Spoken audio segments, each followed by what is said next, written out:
welcome to ScreenHour with me, Kieran. And me, Micheal. Where we will discuss the latest releases of films, series and games, regarding our own impressions and experiences. We will also warn you before we deep dive into any spoilers. In this episode, we're going to talk about Guy Ritchie's newest film, and depending on how quickly you listen to this, it could be a completely different film because he seems to be rolling them out at the moment, but his newest one at this moment in time is The Covenant on Amazon Prime. And I think right off the bat, I really enjoyed it, to be fair. I don't think it's brilliant. Don't get me wrong. I don't think it's brilliant. I don't think it's the greatest film ever, but the story, the premise and the story, I thought was really good. I really enjoyed it. I really enjoyed it. And I think, like you say, the story, the main crux of it is something I feel like it hasn't been covered before. Yeah, I can't think of anything similar to it. The stylized of the film, I can think of similar films and such. Like I mentioned in a previous episode that I was watching The Covenant, it reminded me of like Triple Frontier or something. And it reminded me of like, you know, Zero Dark 30, The Hurt Locker, and, you know, those sort of films, Black Hawk Down. Black Hawk Down. But it, you know, it sort of, it has that vibe, it has that feel to them. You know, spoilers, it's a war film or set in war times, really. But it's not really a war film, is it? It's not a war film. It's just, that's the backdrop. Yeah, that's what I like about it. It's more intimate than that. Yeah. It's more like you say, it being a war film is just, it's in the background, and that's more of like, yeah, it's the set piece for it. Like, you know, the setting, it's just the setting for it. Yeah. And it's more so about like two people's bond and more so about someone getting recognised for it either as well, and not leaving, like, you're good spoilers talk, but it's also about just not leaving someone in the lurch. Like, there's quite a few things I like about it, but one of my favourite ones is obviously that it's just not what I expected, because it's a Guy Ritchie film in a good way, but also it still has a few Guy Ritchie-isms. Yeah, for sure. I won't say it's tear-jerking, but there's some emotional bits in it. But it's feel good as well. There's some brutal bits in it, don't get me wrong. There's some, yeah, it's a freaking, like we said, like, this backdrop is that it's a war film, so it's not all going to be fun and games. Not for the Taliban, at least. not for that. I like that it's mostly about two people's friendship and relationship. Well, it's not really a friendship, is it? Really, it's more of just a bond, as the film itself, The Covenant. It, you know, in essence, it means the bond, you know, between two guys, and they're not. I don't see them as a friendship. I just see them as he did what he had to do to get his visas, and Jake Gyllenhaal felt connected that he has to do it, and through adversity there becomes this bond. So I don't know if it's like a proper friendship bond. I mean, sure, like they could become friends from this point onwards, like there's built the foundations, but I feel like this is like the beginning of that. I don't think they're firm friends yet. Yeah, well, to get you, the premise for the listeners is at the start of, you know, when the Yanks and the British go over, you know, it's straight after 9/11, go over to Iraq, like. And Afghanistan, this is set. Afghanistan, yeah. So it's after that, and as you can imagine, the Yanks and the British probably have got the best communication lines with the locals. So they they use a lot of the locals as interpreters, and they're working for them, and they'll have military experience and whatever. But like I said, the big thing is that these aren't Americans or British soldiers from, you know, America and Britain. They're local people who are helping, in this case, the foreign military in their land. So they're Judases to their local people, especially. Not even the military. The recruited the locals. They're just, you know, any civilian that's willing to help out. But there's also a caveat to that if you're willing to help out, we'll get you visas to America. That's what the film really focuses on. You don't realize it focuses on that at the beginning, but in the second half, it's about the visa. That is what the film is about. Is, we promised them this. He deserves it. It's funny enough you said it. I thought it was only him who got the visa, like, as in they didn't say to the others you'd have visas. Yeah, that was literally the selling point. Yeah.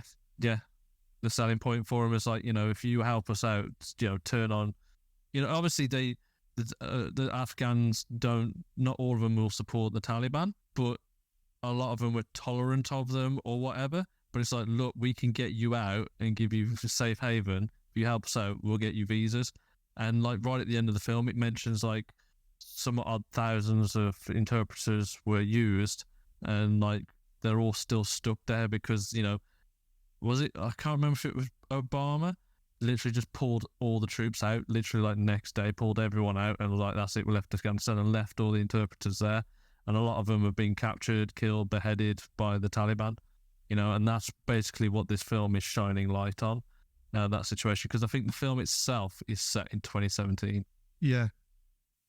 So what's quite cool about the whole film in general is that it's kind of propaganda in a way.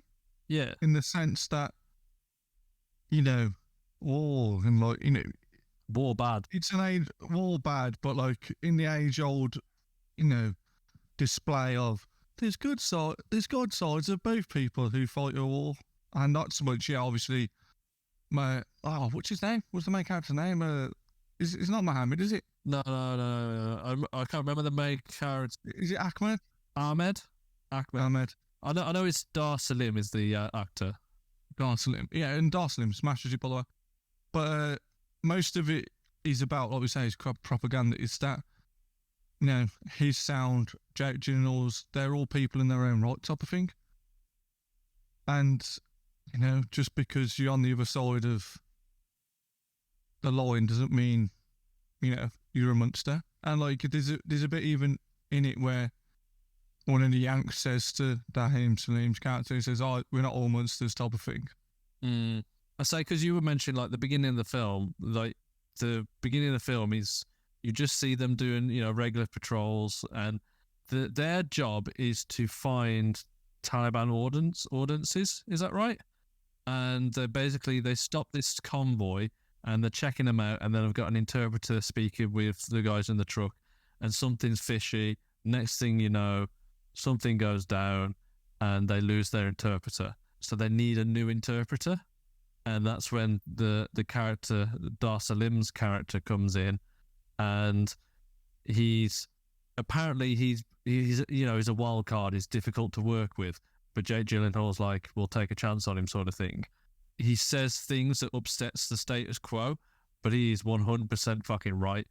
Because you're a bit wary of him at first because you're not sure if you're is he difficult to work with because he's actually feeding intel to the Taliban, or or is he actually on our side? You're sort of trying to figure that out. But, if you want a slight spoiler, trust him. And then you'll understand his character a lot more. That's what I quite liked about him, is that he's quite brash, especially. And, he's not the most warming of guys, but it's very evident that he's lovely and he's sound. Yeah. In the sense that he only wants the best for his family, yeah, especially for his family. And you learn, again, this would be spoilers really, but we weren't talking about it too much. But you learn that there's a lot going on with his family, which therefore motivates him a lot more. You learn that there's that crux of history, which makes him his loyalty very die hard, and he won't be bribed, or he has no loyalty to the Taliban. Quite the opposite. That's why he wants to help the Yanks and Jake Gyllenhaal's counter, the American troops type of thing. But I like you say, it's weird to him. You just, as an audience, you end up just trusting him. And Jake Gyllenhaal, I wouldn't describe him, and this is to the film's credit, as the film's protagonist. even though he's the top build, it's probably just because Jake Gyllenhaal's great and he doesn't turn in a bad performance. If I was to say how long is it in the film for, I'd honestly say it's like 70% Dar Salim's and Jake Gyllenhaal's 30%, like, if you want to put like rough numbers on it. Yeah, I don't know if those numbers are quite correct there, but, you know, to say that Dar Salim is the main character, you know, if this was going for the Oscars, whatever, you know, he would be up for Best Actor, but Jake Gyllenhaal will be Supporting Actor.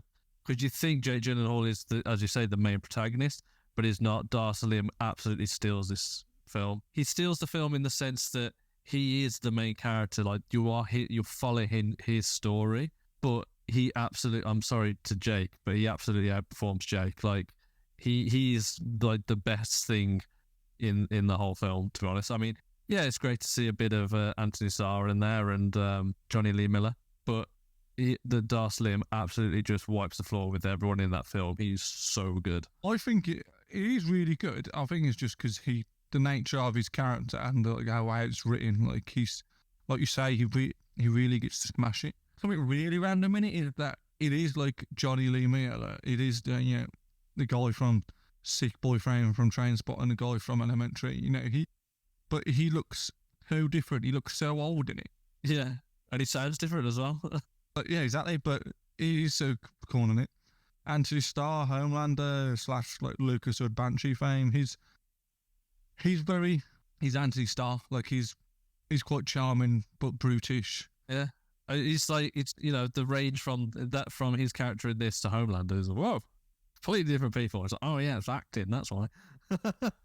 He's more like Lucas Hood in Banshee than he's in Homelander, let's put it that way. Nice little fact for him in this. I remember seeing it was last year, like early last year. He got arrested in Alicante, which is just like, it's quite funny really, because it's just outside Benidorm. It's like the closest like airport to Benidorm. And I was like, why has he got arrested there? And he basically ended up having a fight with his chef, and he's a bit pissed. And there's no full story out there, whether it went down, whether it was Anthony Starr's fault, the chef's fault, whatever. I was like, oh, I wonder why he was out there. And it turns out he was filming this film out there for like some of the desert scenes, which would, spoilers, be a lot in Afghanistan. They obviously used Alicante, some arsehole in nowhere, just outside like Benidorm in Spain. But yeah, it's quite weird. The Guy Ritchie-isms, what I liked about it is they're not too Guy Ritchie. It's not The Gentleman, it's not Lock, Stock, but he's really translated it well from, funny enough, a film I haven't watched for ages, but my friends were quoting it. It's more like Jarhead. It's more it's a bit of like British humour, which is good because that's Guy Ritchie's. But it's got the good American comedy, how like they're ribbing each other, as the Americans say, always are, and that's still there. And don't get me wrong, it's not laugh out loud, like funny, like, you know, it won't be like creasing yourself through this film, but it's definitely amusing. There's amusing bits, like I just for the very fact it's on Prime, it's not in the cinema. Like if it was in the cinema, I'd probably be like, oh, I enjoyed that, but I'd be gutted. Like I remember Kieran like text me when I was away the weekend, it's like that. Spoilers for our upcoming episode on The Flash. You spent like nearly 30 quid to go see The Flash here, and like we won't talk for too much about The Flash, but like just more so about the price of the cinema ticket. 18 quid for the ticket it was, and then also I brought a drink and some sweets because I was a bit hungry. But yeah, it's 30 quid all in all, and I was like, fuck it now. I'll be tempted if I paid 30 quid to watch most things, to be fair, but I'd recommend, for the sake it's on Prime, it's really worth it. I think it is definitely worth a watch. It's a very interesting story. It's a very interesting character that Dar Salim brings to the screen, and I think for his performance alone, it warrants a bigger look. Pay attention to this performance and understand this, you know, side of history, as it were, that's brushed under the rug. You know, these interpreters, there's a lot of them in real life that are still hiding from the Taliban, that have just been left and abandoned there. And this really shows, you know, I don't know how true this particular story is. I don't know if it was based on a true story or it's just a fictional concept written up. based around sort of the truth of the interpreter, but the adversity that this sort of interpreter has to go through. I wonder how it's not too far from the truth of something an interpreter or a couple of interpreters did in the real campaign in Afghanistan. So those are the sort of the real unsung heroes, and they're left over there trying to fight and survive while the troops we just got pulled out and sent back home. Like there was, like nothing even happened. Water off a duck's back, as you'd say, whereas they're still stuck over there. And I just think the story, so I think I got to prop Guy Ritchie for bringing this story to share it out with everyone. And it's just a really interesting watch. All I can really say to simplify it is just it's a really interesting watch. I would never want to I would never want to speak for my own race, but as a British Brummie, but particularly, a Muslim race. But what's really good about it is, and I watched, hell of a lot of films. I do a film podcast or whatever, and it's not very often you see a three-dimensional Muslim character within that era. Yeah, I agree. He's not villainized, and that's probably the film's biggest positive. And the film's, like Kieran says, it's between that and the overarching story. I think that's what I'd purely recommend it for the most. It's got a story which isn't usually told, which hasn't been told, sorry. And it portrays a character in a refreshing light and, a race of characters at that time, which definitely, they resorted to Call of Duty villains or comedy sketches from characters from that era. So that's my favourite thing about it. And something I am if I had to really pick a flaw, it's the dialogue for me. The story and the plot and all of that is really good and really interesting, but the actual dialogue lines that the characters say to one another, it's not the best. Like the whole bit where Jake Gyllenhaal was talking about he's got a hook in him, and I was like, that could have been written better. It was, I don't know, it just didn't feel right. There was a few lines that I was like, oh, that was a bit rough. Now you say that, I do feel like that was a bit corny. I feel like it probably just wasn't needed. Those lines probably. Yeah, so like you understood his point, but it was like it was written odd. He says after or even before about them just leaving him, and that is just. He feels like he owes him. And that's probably all you need. Exactly. Yeah. But like I said, that was one instance, and there was a couple of instances where I was like, oh, the dialogue's just a little bit. It's just not quite there. It's not quite there. And that's really one of the main flaws I can pick up on. One for me, and this is like I'll get into more details because it's very spoilerific, but the whole film doesn't feel that corny up until the closing 5-10 minutes, and like the definition of Ex Machina comes in, and it comes in like in a way that the film is slowly, I don't want to say foreshadowed, because the film's not trying to be that smart. It's not trying to be a detective story or be a thriller, but the film has orchestrated this myth, let's shall we say, and all this legend of the characters. So it does become a bit, especially towards the end, a bit, like I said at the beginning, a bit propaganda-esque, a bit, corny, very, considering it was a Guy Ritchie film, quite American ending. Yeah. Like the only thing missing from the ending was like speakers on the helicopter. Bow, bow, bow. Or like an eagle screaming as it goes past. Before we get into spoilers, I'd honestly just watch it. The fact, like we were saying, just if it was in the cinema, I'd say like it's a yellow badge. The fact that it's on Amazon Prime, if you've got Amazon Prime, it's a green badge all fucking day. Even if you haven't got Prime, yeah, and you've got the Amazon app installed, which is a bit mad, really. But and you feel like just rent it. If it's under a $5, rent it and just watch it. I don't think you'd regret watching this film. You definitely wouldn't. It's good. So I don't think you should spend all your money on it, but I do think it's a worthwhile film that you should eventually get round to seeing. You won't be disappointed. You'll find it quite interesting and intriguing. Another little shout out, which isn't really plot specific, is it's really cool and really random to see a cool actors, like, don't get me wrong, Johnny Lee Miller is really established, but I don't think I've ever seen him in a war film. Didn't think I'd see him play like a colonel. I think he's a colonel because he's got very high up. He's quite old. Colonel, Major, something along those lines. Yeah. And also, first thing I've seen him in other than Vikings, still haven't finished Vikings, even though this is a compliment, is Bjorn. Alexander, I got the Ludwig. Alexander Ludwig, that is correct. Yeah, Alexander Ludwig, Shardon Declan O'Brady he plays. Yeah, he was like in it for like a real. He's like his best friends that you've never heard of or seen before. Yeah, he's in one scene in particular near the start where, like I said, he has that Guy Ritchie banter with him, between Jake Gyllenhaal and Bjorn, and that's done really well. And then isn't another scene when Jake Gyllenhaal's getting pissed off and upset, and then one more. But yeah, it's quite cool to see him in more stuff. Apparently he's in Hunger Games. I just had a look, but like that's like, you know, Hunger Games is 10 years old.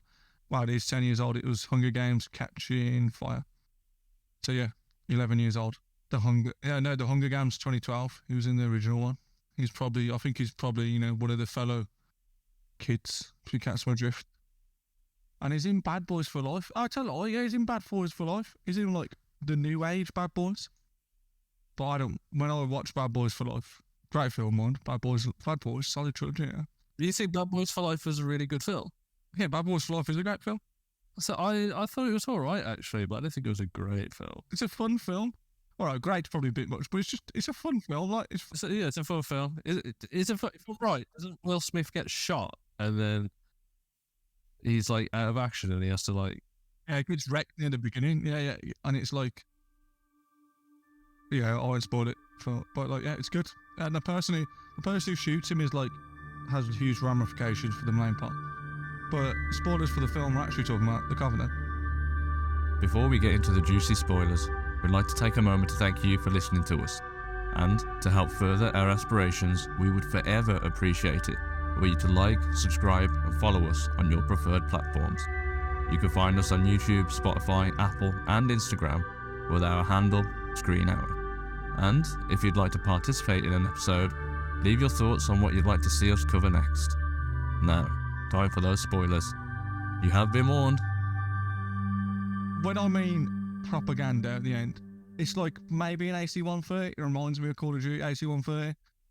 Oh yes, literally, it's literally a Call of Duty mission. Literally, I saw that and it was like, I feel like I'm playing co-op with Kieran, innit? Yeah. Literally, I was like, is he just playing Call of Duty and thought, this is what an AC-130 looks like when you're in the thermal imaging. Even as the thermal imaging, as the crosshair, and you're just seeing people get wrecked. I was watching it with my dad, and he was just like, fuck, he's getting wrecked, dude. That's sick. I'm like, my dad was like, this is sick, he's getting blown to shit. I was like, yeah, it's cool, this is like. What I quite likes about it, I'm often talking about, I like pacing, because I get bored, even like, you know, what can make or break a film, really. I was kind of surprised by it in a good way. Is most of the film, and again, we're not going to go talk about it at length, but the misconception and trailers can mislead you, is the way the film's pitched, you know, through the trailer, and it like tells you this, is that most of the film is Jake Gyllenhaal going to get him. That's how the trailer reveals it. It's quite the opposite, really. I'd say it's only the last 40 minutes. Yeah, 35, 40 minutes. Is Jake Gyllenhaal being alive and well and going to get him? Most of it is. What part of the film, sort of when someone says, the film The Covenant, what like part of the film goes through your head? It probably is when he's in the truck with the Taliban and like he's getting really stressed out because he's in the back and he's like, I'm a rug salesman. The Taliban stop him on the checkpoint. And then after that, it's around that bit I really thought was cool because that was like good suspenseful stuff. And the bit I have in my head the most is because I was like worked out in my head and I was just imagining it. And I was like, that's fucking graft, that is. When he's just dragging him on that sledge. Yeah, exactly. Same for me. Exactly the same for me. I worked it out because if you remember as well, just before shit hits the fan, they're like, this second site is 3 days drive. Yeah. And I'm like, 3 days drive? And he does it in the end. I'm like, fuck, mate, if that's 3 days drive and you're dragging somebody, that's like a week's walk, at least. Yeah, I know. I bet I was watching that scene unfold before us. I was like, this film is better than I thought it was going to be. Like, literally just watching that scene, I was like, I don't know where it's going to go from here. But this bit here is like really good. Like, I'm really invested in this character and the story. Just the adversity he went through in order to bring Jake Gyllenhaal's character back alive. You know, granted, there was an ulterior motive, which was getting his visas and getting his wife and kids out of the country and to a safe haven. But it was so well done. It was so interesting. And then the bit right at the end when he pulls him up and then like the Taliban rock up and they see like, I think they see his feet or something, and then they put it back and see his face and they realise he's the American. Because basically the Taliban are trying to hunt down Jake Gyllenhaal's character because they're like, there's one alive, he's out there somewhere. SALIM's character, Ahmed, he's literally dragging him across mountains across Afghanistan to get him to safety while still being hunted. And as you say, there's a bit where they go back into the truck and he's pretending to be a rug salesman with these rugs, and Jake Gyllenhaal's wrapped up in a rug, but the Taliban ask for a lift and he's like, oh yeah, sure, whatever, get in, and they give a lift, and it's all, you know, really suspenseful. It's just, that for me was like the best bit of the whole film, and it was just so intense and engaging. I thought it was really interesting. And I think if I'm going to add another bit to say, this part of the film I really enjoyed, I think was, of course, when Jake went back to go find him. But it was once he had found him, and then to the end of the film was where I found it was more interesting. Because it was like the Taliban are back on the trail and found him, and then they're like driving away, shooting, and they're on the bridge. And, you know, well, damn, should I say, not the bridge. Apparently, I just looked up now. Apparently, that's the bit which was filmed. That was particularly filmed just outside Alicante. Oh, the only, like I said, just is the only flaw I'd give it is only really because I'm looking for one. If I wasn't looking for a flaw, I probably wouldn't find it. Is that, like I said, they're coming with the AC-130. Up until now, Jake Gyllenhaal talks Bantu Star, and he's the arrangement under a fake name. So, Jake Gyllenhaal's character, I'll get it up now if I remember correctly. I'll find it now. John Keenly, he says, makes up some other crap name and says, my name's so-and-so. And then he finds out then, later on, as all shit's hitting the fan, and the Taliban are chasing John Keenly and Ahmed. Anthony Starr's character finds out that is John Keenly and Ahmed, like, you know, the fable, the two who got away. Yeah, because their legend is growing. Because their legend's grown in, like, both in the Taliban have hated him, and the American troops and the private agency, you know, war's going on, like, fables, like, continue. So Anthony Starr saves him with the AC-130, and there's literally a line which goes, if I knew you two were you two, you would have got this on the house, because it's a private agency, obviously it's not a lot in the army, like, and it's incredibly corny, because the whole film is, like, you know, leads up to that, and that is the ending. But, like, the film kind of deserves it, because, don't get me wrong, it's not, like, a sci-fi fantasy film, but like Kieran said, they have become legends in that setting. But I don't. Like I said, it's not like it didn't sit well with me. That's not what I'd say. But it was without a doubt corny. Yeah, you know, it wasn't the worst thing in the world, but it was just sort of like you just sort of like rolled your eyes when you heard it. You're like, oh yeah, sure thing. It was cool. What I liked about it as well is that, again, this sounds really depressing and pessimistic, and this needed to happen for the story to work, is that you see a lot of people just get wrecked. And like in a good war film, like, not to sound like depressing or pessimistic, it's, yeah, I've never been to war. I know very few people who have. And, you know, it's awful. People actually die, you know, not to be patronising to others, but, you know, everyone gets out scot-free. Yeah, you don't respawn. Yeah, you don't respawn. It's not a good old Destiny or COD. And you do see people get wrecked in this, like, and it's upsetting, obviously, because it's done well. But that's what I liked as well. I'm not to the point where it made me horny. Don't get me wrong, but I thought I thought it was good to see. Necessary brutality. Yeah, it's the least Guy Ritchie film he's done, and that sounds like a bad thing, but it is good. You'd watch the film and then someone says, "Oh, did you know Guy Ritchie directed that?" You'd be like, you wouldn't know. "What? That was a Guy Ritchie." Yeah. Like once you know, you can sort of see the nuances in things. But if you don't know, it's hard. It's hard to know who directed it. I've got to praise SALIM's performance. Really, I haven't seen him in anything before. I've never heard of his name before, but after seeing him in this, I was like, holy shit, this guy's got a bright future ahead of him. I watched something random with him in, and I checked it after. I was like, where do I recognise him from? I think I even mentioned it on here, and it was like, it's really weird, like Dutch. Oh, is it Dutch? Let me check now. Yeah, I think it's Dutch, or he's from the Netherlands. Thriller called Loving Adults. And he's the main character in that. He's the husband in that. And that's quite fucked up. Again, I think I mentioned it on this at one point. That's on Netflix. He's part Danish. Yeah. I would never, ever have guessed that. Have you just Googled it now as well? Yeah, I just Googled him. Yeah, he's part Danish, part Muslim. He's in some garb here, as in like some sort of like Egyptian film or something. So I don't know if it was in Exodus Gods of Kings with, is it Joel Edgerton and Christian Bale? I never watched that one. Okay, on too fair. Yeah, it's not great, but it's not like you can watch it passively. If you want to watch something that's sort of set in that age, that with the pharaohs and Egypt and all that, and it's something that fits the bill, but I can't really recommend it. Watch Loving Adults if you got Netflix. If you like SALIM in this, see if you like him in that. He plays more of a sexier, dodgier bloke in that.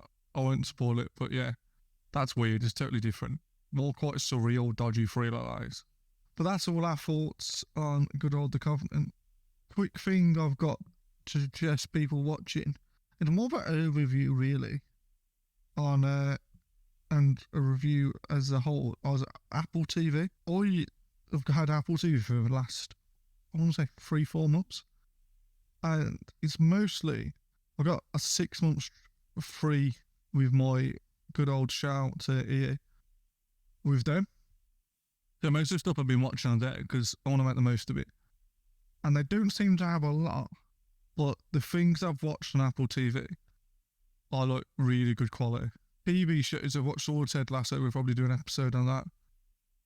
I've watched Cherry, that's another like Afghanistan war film, which is quite good, quite weird. Totally different to Terry. Cherry. Oh, Cherry. Not Terry's chocolate orange. Cherry with Tom Holland in and the Russo brothers. Produced it. Oh, yeah. So that's quite good as well. Have you watched Prehistoric Planet yet? I've watched bits of Prehistoric Planet. But it's pretty cool, isn't it? That's pretty cool. It's really refreshing. That's like, it's quite nice, almost quite relaxing. And in particular, the thing I'm watching at the moment, I'm about to finish watch the last episode tonight, is something called Bad Sisters, which won a few BAFTAs, so it was on my radar for there. Anyway, and it's about these sisters, and the reason they're bad is because they're actually quite nice and lovely. Is these 5 sisters, and one of them is in abusive is a bit of an understatement, but a really bad relationship with her husband, and the other 4 sisters, through one way or another, the husband has fucked them all over, and like not just called her fat at Christmas because she wore a bad dress, and I mean horrifically fucked them over to the point where I won't tell you how, but one of them has to wear an eye patch because this bloke has done her in some way or another, or I haven't watched a TV show or a film for a long time where you're rooting for someone to get murdered. Every scene he's in is rather sexist, racist, misogynistic, abusive, and manipulative. and he's a really good actor. Is it well acted? He's I hadn't seen him in much, and in typical fashion, I'll IMDb it now. Character called John. John JP. Oh, what's his name? Jean Paul. John Paul. Yeah. So the actor's called Klaus Bang. Clay's Bang. Or Clay's Bang. The last thing I saw him in was Dracula. He played Dracula on the BBC Dracula. Is he the Northman? Yeah, he's in the Northwood as well. I didn't know that, but I don't recognise him in the Northwood. I don't remember him in that. No. I probably do now. He must have like long hair and everything, but yeah, he's Danish, so Yeah, he's... another Dane for the episode. Yeah, I think he might play the main bad guy in Finger, actually, come to think of it. I don't know, Northwood. Oh, yes. But he's absolutely unlikable. Like, you hate him. And what makes Bad Sisters so good is not to be an it boy and just try and like be incredibly politically correct. Is that it's mostly all the women are likable, but they're all human and like they're all a bit. They've got flaws too. But yeah, they've got flaws too. None of them is. I don't like to use this word too much. But they're like when Force Awakens came out, everybody complained that Rey was a Mary Sue, and I don't think she was, but Mary Sue, yeah. I can see why a lot of people thought she was a Mary Sue, and none of the sisters are like that at all, and that's what makes the film, the show, very endearing, and it's quite funny. It's amusing. It's very Irish as well. Yeah, Michelle Hogan in it, or Horgan. Yeah, is it Michelle? Sorry, Sharon Horgan. Sharon Horgan. That's it. Sharon Horgan. She seems to be the most recognisable. She's the most recognisable woman in it, and she's probably the one who steals the show the most. If the show had a protagonist, it would probably be her. But yeah, what makes it so good is the ensemble. I don't have a brother, never mind a sister. Like, I don't have all that. I'm spoilers. I'm an early child. But what makes it so cool is the sisterhood of it and how they all play off each other. And like I said, I haven't finished watching it yet. I can't imagine it going all tits up and shit in the last episode. But it is funny as well. Interestingly, I just Googled it, and it's got 100% on Rotten Tomatoes. Yeah, I can see why it has. There's one or two episodes towards the end where you feel like, oh, fucking hell, just kill him. Or I want to know how it happens or whatever. But that's between the good writing of like you hate him so much and the way it teases back and forth. What's good about it is it's a lot of dramas, and this isn't. It's kind of a detective thing, but it's not, because it's not a police drama. There's police in it because it's about kind of a murder, but yeah, the only unbelievable kind of annoying writing thing there's in it, and all the other writing's near perfect, is the vehicle of you finding out more details of what's happened. Is Domhnall Gleeson's oldest brother in it is Brian Gleeson's, or better known as, I can't remember his actual name, but Mad Moody's son. He's Brendan. Brendan Gleeson. There we are, Brendan Gleeson. I remembered. He's in it. No, Brendan Gleeson's dad. That's it, Brendan Gleeson. Domhnall Gleeson is the younger brother, and then, like I said, just Brian Gleeson. He's in it, and he plays a small town. It's set in a small town in Ireland, like I say, but he plays the insurance broker who sorted out the life insurance for JP, and JP died the first 5-10 minutes of the show, and the rest of it is set during, just after his death or leading up to his death. So you know he's dead, but you don't know who's done it yet. Who's done it or how? Oh, that sounds interesting. That's interesting, but the only annoying writing thing is that the insurance broker really doesn't want to pay out on the insurance, like you can imagine, because he'd go bust because it's a small town thing and it's a big payment because they're quite rich or whatever. So he's investigating a lot, and he says, "Oh, I've got this thing. I just feel like it's foul play. Feel like it hasn't gone down right." And he interviews all the sisters, and he's doing stuff like finding out what's happened, and he's interviewing like barmaids and things. And you think, people wouldn't give him the light of day because he's just an insurance broker. He owns, he works for his own insurance company, but he's not a copper. He's not got a warrant or whatever. But the show, as much as it can, tries to justify him being desperate and him really chasing up leads and such. But that's the only real nitpick for it. I probably wouldn't, because I really strongly recommend it to the point where I'm probably going to get force Kieran to watch it, and we will probably do an episode of it. But if we don't, I'll just do a convince bit because I can talk about it loads. I haven't finished watching it yet. But I don't know. I honestly can't say enough good things about it as well. Another really random thing about it, the youngest sister, if you're on the IMDb now, aren't you? Yeah, go on. Do you know, if you look at Eve Hewson, do you know who she's related to? Bear with. Don't read it. Look at the picture. She looks a bit like. She actually has a bit of a Florence Pugh look about her, but I know it's not right. But I want to assume she's Irish, so I'm going to go with the most famous Irish person there is, which is probably Bono, isn't it? So she's related to Bono.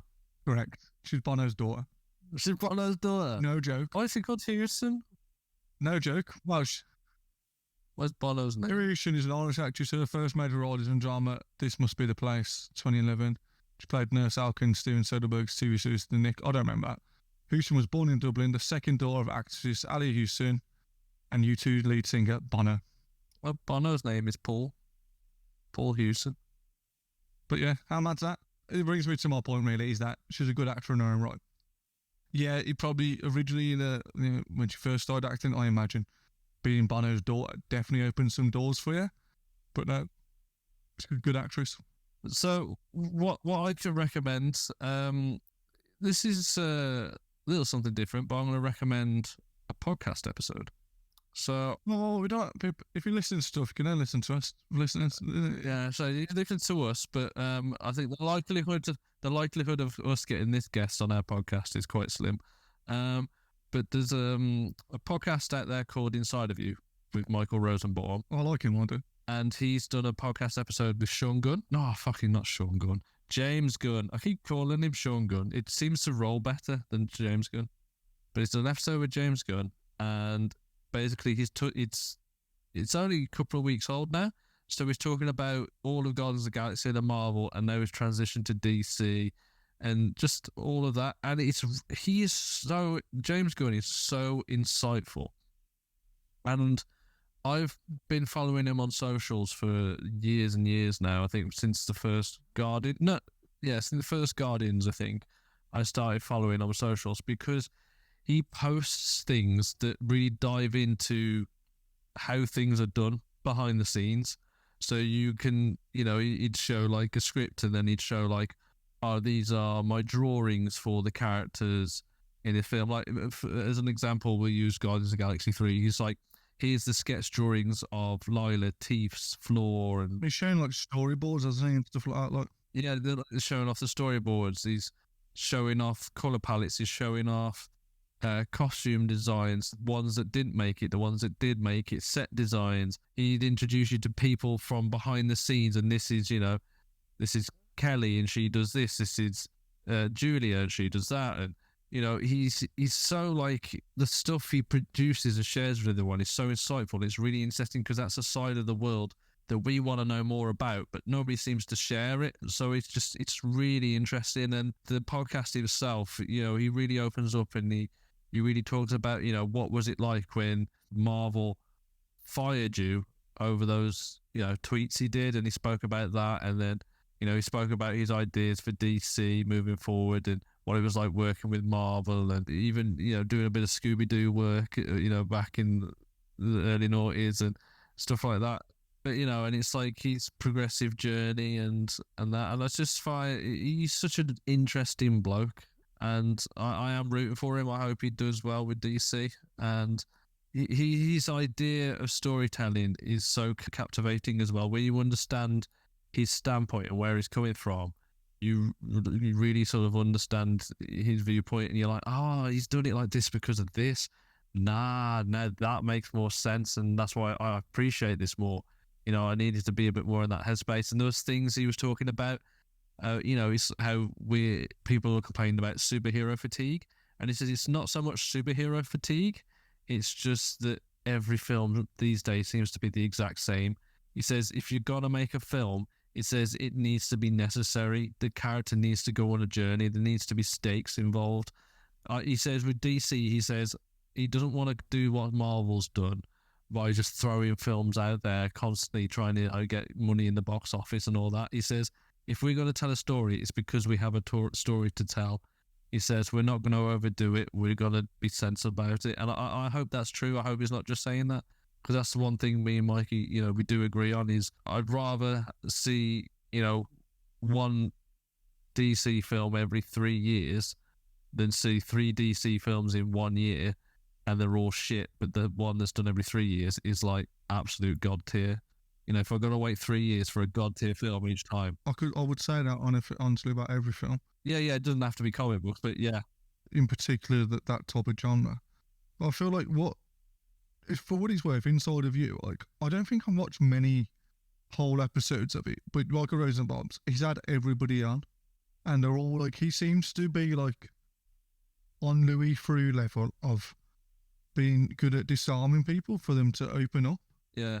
I think what's very beneficial as well is he's worked with a lot of people that he's interviewed as well, because he used to be Lex Luthor in the Smallville TV series. Used to be, yeah. It's probably one of the best things about Smallville, like him as Lex. Yeah, so he's worked with everyone. Like he does an episode with Nathan Fillion, Michael Rooker, our boy Alan Ritchson from Reacher. He's done a lot of interviews with those sort of people, and they as you say, he does a good job at disarming them and letting them just talk it out. And I feel like they themselves forget, they're being recorded, there's a camera there, there's microphones there, and they're just having a chat. And I think that's another good thing about this as well, is that he says, James, thanks for coming on. And he says, well, he's never done a single podcast before. He said no to doing that podcast several times. Eventually he said yes. I think that's good because, he is a big creative head or something of DC. Is that his role, creative head or co-head? Yeah, he's creative head. Like, yeah, for what it's worth, he's the equivalent of DC's, and they've needed one for a long time. Kevin Feige, yeah. But I have since seen people saying that the best Marvel trilogy is the Guardians trilogy, and I thought about it and I go, yeah, they're right. All the trilogies have a good film, but Guardians, each one is good. For me personally, I know a lot of people like the first one, but I feel like they get better in each trilogy. But I'm looking forward to seeing, and this is why I think his Superman will be really good, is he's good at making a fantastical world and making a good superhero world. Like a grounded, believable world, yeah. Not so much making it grounded, but it has a lot of heart. Yeah. It has a like you're rooting through it, and like his characters are well developed. That's what's good about Peacemaker. And honestly, if you thought John Cena, and don't get me wrong, I know this because I'm getting back into wrestling now, and I watched wrestling a lot when I was growing up, when I was a teenager, whatever. Don't get me wrong, I know John Cena is the mascot for PG WWE. He's the man for that. He ushered in the PG era of wrestling. But John Cena in Peacemaker is not your grandpa's John Cena, and he's absolutely great in that. And he's really quite fucked up. But yeah. On the Superman talk, the one thing I became aware of is that James Gunn's Superman is going to be about hope. That's like the theme.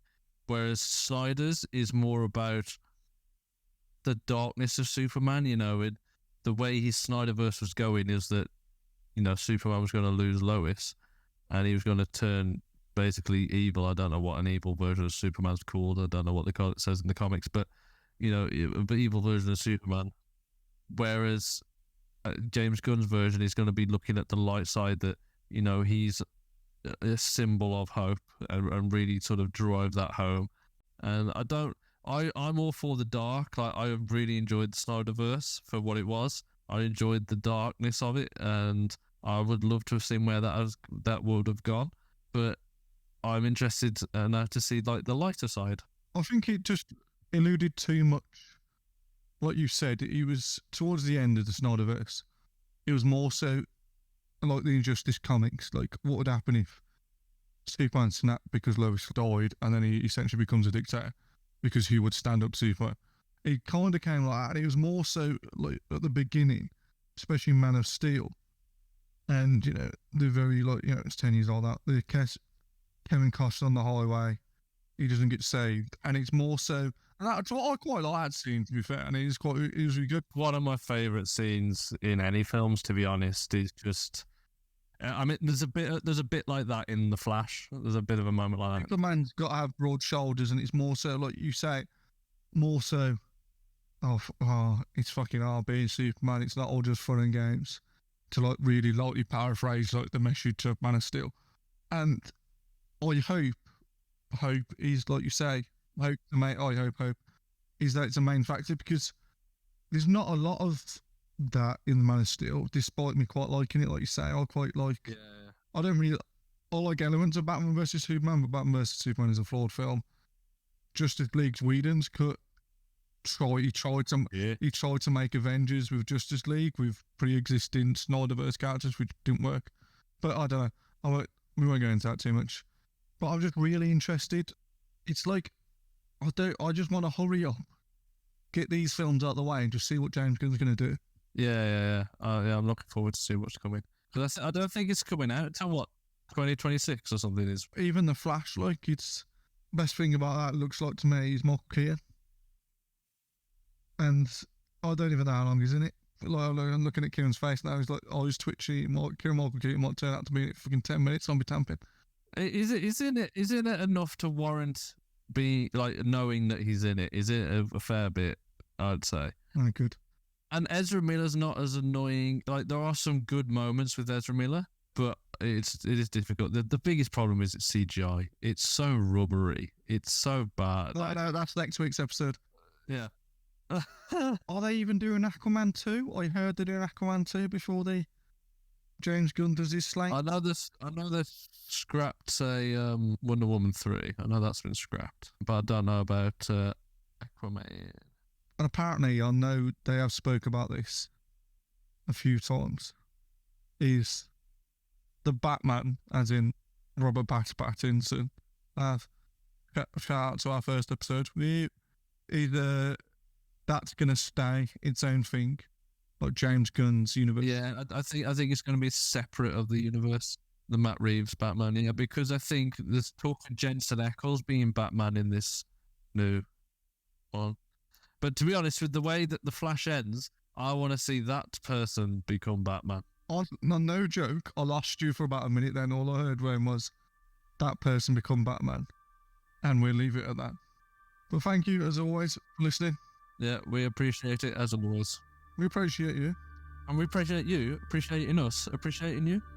And if you want to be so daring as to get in contact with us, and you want us, our lovely heads, our very knowledgeable heads, do something in particular, cover an episode in particular, or want to, I know we're not the be all and end all, but if you want our thoughts on something, or you suggest us to watch something, or play something, give us a shout.